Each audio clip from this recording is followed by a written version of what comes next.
Hello everyone, welcome to my channel. आज हम discuss करेंगे एन एस्ट्रोलॉजर्स डे में। ये पार्ट 2 है। तो पार्ट 1 में मैंने इसका जस्ट वेट पार्ट 1 में मैंने स्ट्रक्चर, एटमॉस्फेयर एंड कैरेक्टराइजेशन हम लोगों ने डिस्कस किया था। और अभी ये डिस्कस करेंगे हम सस्पेंस रह गया था डिस्कस करने के लिए। और एक और पार्ट है इसका। इसका मीनिंग भी है जो हमें डिस्कस करना है। तो अभी हम सस्पेंस डिस्कस करेंगे। Okay, let us start now. In our discussion on the history of short stories, we have told you how curiosity and the desire to know the unknown provoked storytelling and story making activities. It is the element of suspense that makes readability. Readability is of prime importance in a good work of art for Narayan, and suspense is one way of retaining the reader's interest. By way of personal life or past history of the astrologer, all that we are told in the beginning of the story is that he had not in the least intended to be an astrologer. When he began life, he had left his village without any previous thought or plan. He had to leave home without telling anyone, and he had to cover a safe distance of at least a couple of 100 miles before he could pause and recollect himself and his life. The distance of 200 miles means something to a villager. We are also told that astrology was not his family business. If he had continued to live in his village, he would have tilled the land and tended his cornfields like his forefathers. तो इसमें suspense में पहले बताया गया है कि जो हमारी डिस्कशन पहले शॉर्ट स्टोरी में हुई थी उसमें बताया गया था कि curiosity and the desire to know the unknown जो है ना, वो कितना ज़रूरी होता है किसी स्टोरी को बताने के लिए। तो यही जो है आर के नारायण ने यूज़ किया है। ठीक है, ओके। सस्पेंस जो है वो रीडेबिलिटी को बढ़ाता है। रीडेबिलिटी जो है वो बहुत ज़रूरी है, इम्पॉर्टेंट है, बहुत ही इम्पॉर्टेंट है। आर के नारायण उनके जो वर्क है उसमें है ना। मतलब जब उनके काम हम पढ़ते हैं ना, उनकी स्टोरीज़ पढ़ते हैं तो हम पढ़ते चले जाते हैं और इतनी सस्पेंस होती है, हमें जानना रहता है कि इसके बाद क्या हुआ, इसके बाद क्या हुआ, है ना। तो सस्पेंस जो है वो रीडर की इंटरेस्ट को बढ़ा के रखती है हमेशा। ओके, जैसे कि हम इसमें देख रहे हैं एस्ट्रोलॉजर का हमें पास्ट का जो है ना, पर्सनल लाइफ का या पास्ट लाइफ का कुछ भी पता नहीं है। हमें तो कहानी में सबसे पहले ये बताया गया कि एस्ट्रोलॉजर जो है वो कभी भी एस्ट्रोलॉजर नहीं बनना चाहता था। उसने अपना विलेज जो है वो उसके दिमाग में बिल्कुल भी नहीं था कि मुझे एस्ट्रोलॉजर बनना है। और विलेज छोड़ने का जो ध्यान था उसके माइंड में बिल्कुल भी नहीं था। मतलब वो विलेज नहीं छोड़ना चाहता था, उसको तो अचानक से विलेज छोड़ना पड़ा। और उसने जो है सेफ डिस्टेंस जब तक अपना बना नहीं लिया उस विलेज से, तब तक उसको सांस में सांस नहीं आई, है ना। मतलब वो 200 माइल्स का जो डिस्टेंस उसने कवर किया, उसके बाद उसको लगा कि नहीं, वो अब सेफ़ है। ठीक है। और विलेजर के लिए वैसे भी 200 माइल का डिस्टेंस कवर करना जो है एक बड़ी बात रहती है कि उसने एक ही बार में वो कवर किया। जब तक कवर नहीं किया तब तक उसको बिल्कुल भी सेफ़ नहीं लगा। तो ऐसा क्या हो गया था कि उसको इतना डिस्टेंस कवर करना पड़ा। और हमें स्टोरी की शुरुआत में ये भी बताया गया है जो एस्ट्रोलॉजी जो है वो उसका बिजनेस नहीं था। उसकी फैमिली तो खेती बाड़ी करती थी। अगर वो वहीं रहता तो वो भी अपने कॉर्नफील्ड मतलब मक्के की खेतों में काम करता होता। ठीक है, अच्छा, late us start now again. So next paragraph. So there obviously was something in his past that had broken this ancestral cycle and forced him to live all of a sudden, not only suddenly but also stealthily, without informing anyone. तो कुछ तो उसके past में ऐसा था कि उसको जो है वो एंसेस्ट्रल साइकिल को तोड़ना पड़ा और उसको एकदम से वहाँ से निकलना पड़ा अपने गांव से। और वो भी चुपके से निकलना पड़ा, है ना, चोरों की तरह निकलना पड़ा। उसने किसी को भी इन्फॉर्म नहीं किया था। Okay, at this point in the story, we may gloss over this past, so taken with the business of astrology and how our protagonist goes about it. But we would obviously want to know these details before the story ends. तो हम उसके past के बारे में थोड़ा सोचते हैं, है ना। और उसके जो एस्ट्रोलॉजी का बिजनेस था वो कैसे स्टार्ट हुआ, है ना। ये सब हम आगे पढ़ेंगे। तो अभी नरेशन स्टार्ट होगी। The narration continues as it's normal expected pace. Narration जो है वो एकदम से सब कुछ नहीं बता दिया जाता है, धीरे धीरे सब स्टार्ट होता है।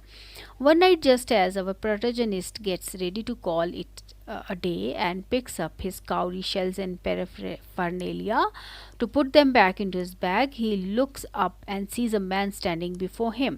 Sensing a possible client, the astrologer uses his time-tested gimmick and offers to mitigate his worries if only he sits down for a chat. This obviously means an extra buck coming the astrologer's way, and he wouldn't like to let this God-sent opportunity slip by. तो ये जो है narration start होता है, इसमें बताया जाता है कि प्रोटोजेनिस्ट जो है हमारा वो अपना दिन का काम ख़त्म कर रहा होता है और अपनी जो कौड़ियाँ होती ना, कौड़ियाँ उनको उठाता है, पैराफेरनेलिया मतलब छोटी छोटी चीज़ें जो भी उसके बैग में होती हैं उन बैग में वो रखता है, उनको वापस रखता है। और तभी वो एक आदमी को देखता है अपने सामने खड़ा हुआ और उसको लगता है कि अरे वाह ये तो कोई क्लाइंट आ गया। तो वो जो है अपना गिमिक मीन्स अपना ट्रिक आजमाता है, स्टार्ट करता है बोलना और उसको बोलता है कि आपकी जो मिटिगेट मतलब आपकी जो वरीज़ हैं उनको मैं मिटिगेट कर दूंगा, उनको मैं क्या बोल सकते हैं, उनको सॉल्व कर दूंगा, ठीक है। और उसको ये भी लगता है कि अरे वाह आज तो एक्स्ट्रा पैसा आ रहा है ना। तो भगवान की भेजी हुई जो क्या बोलते हैं इसको अपॉर्चुनिटी है उसको मैं जाने नहीं दूंगा, है ना। It being a late evening hour, a shrewd astrologer haggles over the amount to be charged, not realizing that this is no usual casual client wanting temporary respite from the routine burden of life. The stranger has specific queries and he wants specific answers, no generalities, no soothing platitudes, no bluffing, in short. तो ये बोलते हैं कि late evening our है, शाम का time है। जो एस्ट्रोलॉजर है, जो चालाक एस्ट्रोलॉजर है, वो क्या करता है, हैगल्स ओवर मतलब बोलते हैं ना भाव करना किसी चीज़ का, वो उसको हिंदी में बोलते हैं मोल भाव करना जो है वो करता है स्टार्ट उसके साथ। और उसको ये रियलाइज़ नहीं होता कि ये तो कोई और क्लाइंट है, किसी अलग तरह का क्लाइंट है। ये वैसा क्लाइंट नहीं है जैसे डेली मेरे पास आता है ना, वैसा क्लाइंट नहीं है, ये तो डिफरेंट क्लाइंट है थोड़ा, है ना। तो वो फिर उसको बाद में पता लगता है कि जो ये स्ट्रेंजर आदमी है ना, इसकी तो स्पेसिफिक क्वेरीज़ हैं और वो स्पेसिफिक आंसर उसको चाहिए, कोई ऐसे वैसे आंसर नहीं चाहिए जो वो औरों को देता रहता है, वैसा आंसर नहीं चाहिए। ओके अब हम इसमें थोड़ा नेक्स्ट पैराग्राफ में ना एटमॉस्फेयर के बारे में थोड़ा बता रखा है, तो हम एटमॉस्फेयर के बारे में कि किस तरह का एटमॉस्फेयर था उस टाइम पे। Okay The atmosphere becomes significant all of a sudden. The nuts vendor had blown out his flame and gone home. The astrologer didn't have light of his own. It was dark all around except for a little shaft of green light which strayed in from somewhere and touched the ground. Obviously, it was not constant. Against this background of semi-darkness, the astrologer had obviously recognized the man facing him and now ruthlessly insisting on getting his money's worth by way of satisfactory answers. But as the stranger lit his cheroot means cigar, the astrologer caught a glimpse of his face by the matchlight. For some obscure reason, the astrologer now felt very uncomfortable and tried to wriggle out of the whole thing, his voice shaky, almost faint. But now the stranger won't let him go. A challenge is a challenge. ठीक है, थोड़ा atmosphere बताया हुआ है कि जो मूंगफली बेचने वाला तो अपने घर चला जाता है, फिर एस्ट्रोलॉजर के पास अपनी लाइट कोई भी नहीं है, तो वो क्या कर, एक छोटी सी ग्रीन लाइट जल रही होती है, तो उसी से उसको, वो भी कांस्टेंट नहीं होती है, उसी में उसका काम वो चलाने की कोशिश करता है। अच्छा फिर क्या होता है, वो तो उसको रिकॉग्नाइज़ नहीं कर पाता है, एस्ट्रोलॉजर उस आदमी को रिकॉग्नाइज़ नहीं कर पाता है बिकॉज इतनी कम डिम लाइट होती है ना। पर जैसे ही वो आदमी जो है, स्ट्रेंजर जो है, अपनी सिगार चैरूट जो है वो जलाता है, वैसे ही मैच लाइट ऑन करता है ना, वो मैच लाइट में वो उसका चेहरा देख लेता है, एस्ट्रोलॉजर उस स्ट्रेंजर का चेहरा देख लेता है ना। अब जब उसका चेहरा देख लेता है तो इसमें बताया गया है कि अरे वो इतना परेशान हो जाता है ना कि वो बड़ा अनकंफर्टेबल हो जाता है, उसकी वॉइस शेकी हो जाती है और वो वहाँ से भागना चाहता है बस। लेकिन जो स्ट्रेंजर है उसको भागने नहीं देता, उसको जाने नहीं देता, वो तो बोलता है चैलेंज इज़ अ चैलेंज, मतलब उसने क्वेश्चन किया है, now he has to give the answer. Okay, next paragraph. What the astrologer says hereafter takes him as well as the reader by surprise. He was left for dead. A knife had passed through him once. He was pushed into a well nearby in the field. The effect is further heightened when the astrologer even gives out his correct name. Guru Nayak is now completely stumped. He asked the astrologer when he would be able to get at the man who had stabbed him and left him for dead. Very confidently, the astrologer tells him to give up the hunt because the assailant means attacker, had died for 4 months ago, crushed under a lorry in a far off town. His parting advice is that Guru Nayak should take the next train and go home, stay put there, and never travel southwards again. The episode leaves us with newfound admiration for the astrologer. Okay, now क्या होता है, हमने last paragraph में पढ़ा, वो जैसे उसका चेहरा देखता है ना एस्ट्रोलॉजर, तो वो बहुत परेशान हो जाता है. फिर एस्ट्रोलॉजर जो है अपना बुद्धि का इस्तेमाल करता है और बोलना शुरू करता है उस आदमी को कि तुम ऑलमोस्ट मर गए थे, है ना, तुम्हें चाकू से मारा गया था, तुम्हें वेल में भी, कुएं में भी फेंक दिया गया था. तो इससे तो एस्ट्रोलॉजर का इफ़ेक्ट बढ़ जाता है, उसको उसका नाम भी बता देता है. वो कहते तुम्हारा नाम गुरु नायक है. तो जो आदमी है ना स्ट्रेंजर, वो बड़ा हैरान हो जाता है, ये तो मेरा नाम भी, मतलब उसको थोड़ा थोड़ा विश्वास होने लग जाता है उस पर. और तो गुरु नायक उसको पूछता है कि अभी मैं कैसे बदला लूँ उस आदमी से. तो गुरु नायक, तो एस्ट्रोलॉजर उसको बोलता है कि अभी तो तुम्हारा जो अटैकर है ना वो मर गया, लॉरी के 4 महीने पहले वो लॉरी के नीचे आके, गाड़ी के नीचे आके मर गया. अब उसको ढूंढने की ज़रूरत नहीं है, तुम एक काम करो, ट्रेन पकड़ो और वापस अपने घर चले जाओ, और कभी भी साउथवर्ड की तरफ मत आना, साउथ की तरफ बिल्कुल भी मत आना. तो ये स्टोरी इसमें है. फिर उसके बाद एक ट्विस्ट आता है जो मैं अभी आपके लिए पढ़ूंगी. Just wait. The story takes yet another twist when the astrologer reaches home around midnight and talks to the waiting, anxious wife. After dinner, he tells her that a great load is off his chest.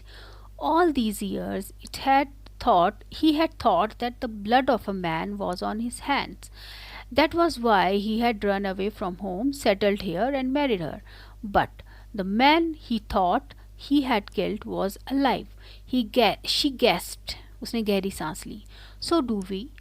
So this was the reason why the astrologer had to leave his village without any plan or preparation. And this was how he could so correctly talk to Guru Nayak's troubled past. Everything began to fall in place. तो इसमें जो है ना and में जो है वो हमें पता लग जाता है कि क्या क्या हुआ था. वो घर जाता है, अपनी वाइफ से बात करता है और वाइफ को बताता है कि आज तो मेरे दिमाग से बहुत बड़ा बोझ जो है वो उतर गया, बिकॉज मुझे तो ये लग रहा था कि मैंने किसी का मर्डर कर दिया है, लेकिन ऐसा नहीं था, मैंने किसी का मर्डर नहीं किया है ना. इसीलिए भी मुझे लगा था कि मैंने मर्डर किया, इसलिए मैं अपने घर से भाग गया था, यहाँ सेटल हुआ, तुमसे शादी की. तो ये कहानी है इसमें. उसको अपनी पूरी कहानी फिर सुनाता है कि वो स्ट्रेंज आदमी आज उसके पास आया था और ऐसा ऐसा हुआ. ओके, नाउ कितना है, थोड़ा सा रह गया. Guru Nayak did not expect his assailant to take on this new garb. अब जो मैं पैराग्राफ पढ़ूंगी ना उसमें थोड़ा एनालिसिस है, ठीक है, हमें स्टोरी तो पता चली गई है. Let us start it again. मैं फिर से इसको पढ़ी हूँ. Guru Nayak didn't expect his assailant to take on this new garb. It was semi dark, है ना. अब गुरु नायक ने कभी नहीं सोचा था कि उसका जो अटैकर है वो ऐसे गाब में आ जाएगा, ऐसे नए कपड़ों में, इस तरह के वेशभूषा में आ जाएगा. It was semi dark. He couldn't recognise the astrologer with his forehead resplendent with sacred ash and vermilion and a saffron color turban round his head, है ना. ये इस तरह की वेशभूषा में उसने कभी नहीं सोचा था ना उसको. But the astrologer had recognized him by the match light when the latter had lit his chariot. ठीक है. That is when he had started to feel uncomfortable, shiver and pull out of the deal. Okay. But long practice had taught him how to handle such situations to his advantage. Not finding a way out and having won Guru Nayak's trust, he advised him never to leave his village, never to travel southward again. अब उसने उसकी समस्या को तो उसका नाम भी बता दिया और ये भी बता दिया तुम्हारे साथ ऐसा हुआ था. बाद में उसने इतना चालाक था वो कि उसने ये भी बोल दिया कि अभी तुम साउथवर्ड की तरफ मत आना. उसने इतनी अच्छे से हैंडल की, सिचुएशन को हैंडल किया और उसको ये भी बोल दिया ताकि उसको आने वाले टाइम में कभी खतरा ना हो, तो उसको बोल दिया कि तुम ट्रेन पकड़ के अपने घर चले जाओ और कभी मत आना इस तरफ. Thus he ensured for himself a safe and secure life hereafter. है ना, सिक्योर कर लिया उसने. Convinced that his assailant had been crushed under a lorry 4 months ago, Guru Nayak would not want to venture out of his village, especially when it forebode grave risk to his life. ठीक है.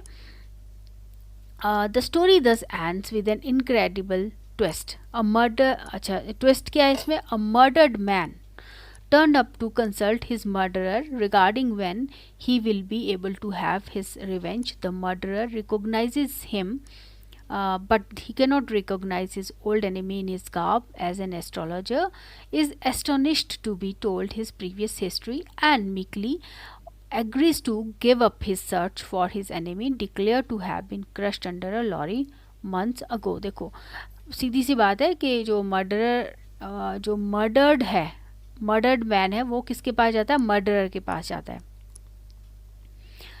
ये पूछने के लिए कि वो अपना revenge कब लेगा.